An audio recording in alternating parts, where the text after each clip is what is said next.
Welcome back to Enigmatic Echoes. I'm Jazz, and tonight we're traveling to the mist-soaked forest of Chiloé Island off the southern coast of Chile. This is a place where folklore doesn't sit quietly in books. It breathes, it walks, and sometimes it waits. Tonight's story is one of the most feared and whispered legends in Chilean folklore. A being blamed for disappearances, unexplained pregnancies, sudden illness, and the feeling that something has brushed past you in the trees. This is the legend of El Trauco. To understand El Trauco, you have to understand Chiloé. Dense forests twist together so tightly that daylight struggles to reach the ground. Fog rolls in without warning. The air smells of damp earth and old wood. For centuries, the people of Chiloé have believed the forest is alive, not metaphorically, but literally. And El Trauco is one of its most dangerous guardians.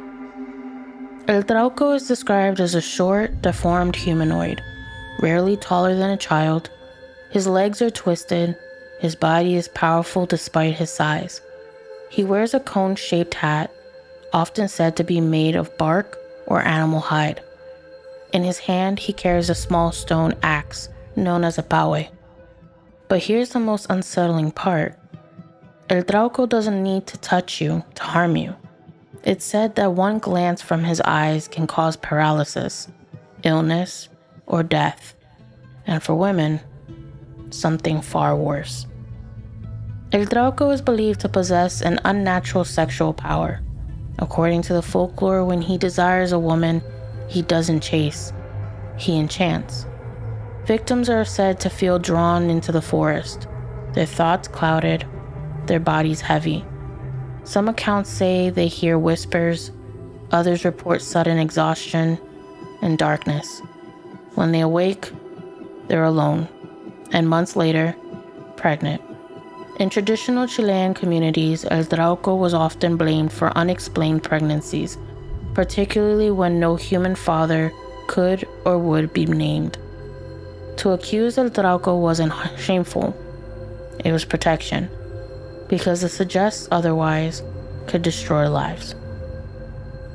One often retold story from Chiloé speaks of a young woman gathering firewood near the forest's edge. She felt watched, not threatened, noticed. When she turned, she saw a small figure partially hidden behind a tree. Its face was rough, its eyes dark and fixed on her. She couldn't move. She later described the sensation as being held in place by the air itself. When she came to, the sun had shifted, the forest was silent, and the figure was gone. She never remembered leaving the path, but the villagers knew. They said El Trauco had seen her. El Trauco is not only dangerous to women. Men fear him for a different reason. It's believed that if El Trauco becomes angry or jealous, he can cause sudden death, especially among men who wander the forest alone. Trees mysteriously falling, unexplained heart failure, men found lifeless without wounds. The forest didn't kill them. He did. The people of Chiloé developed ways to protect themselves. Avoid the forest at dusk. Never answer voices you don't recognize. Carry iron, believed to weaken forest spirits. Do not speak his name aloud in the woods. Some families still teach young girls to avoid eye contact with strangers in rural areas, a cultural echo of El Trauco's lingering influence. Because even today, some believe he hasn't left. He simply learned to hide better. Modern scholars suggest El Trauco's may represent fear of isolation, social control, or a folkloric explanation for taboo realities. But folklore doesn't survive centuries unless it means something.